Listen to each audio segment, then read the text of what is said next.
दिल तोड़ के जान हमर करता हर शादी हो। दिल तोड़ के जान हमर करता हर शादी हो। आँखी से देखी हमर, आँखी से देखी हमर होई बर्बादी हो।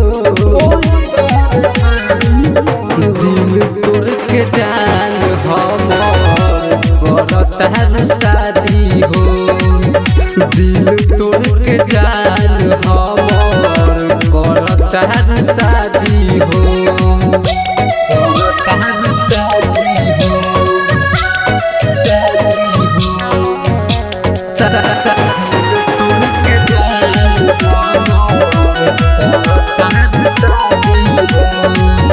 काहे खाती जिंदगी में हमारा तू अइलू।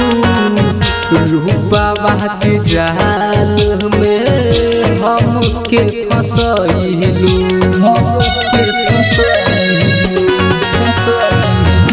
काहे खाती जिंदगी में हमारा तू अइलू। रूपवा के जाल में हमके फसैलू।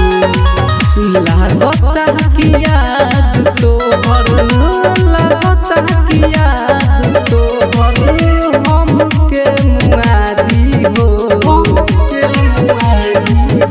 दिल तोड़ के जान हमर करता हर शादी हो। दिल तोड़ के जान हमर करता हर शादी हो।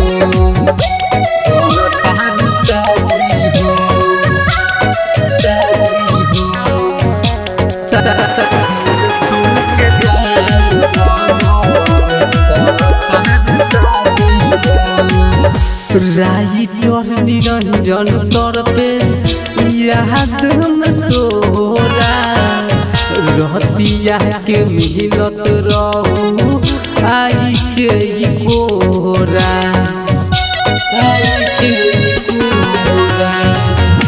राइटर निरंजन तौर पे याद में तोरा रहतिया के मिलत रहू आई के कोरा।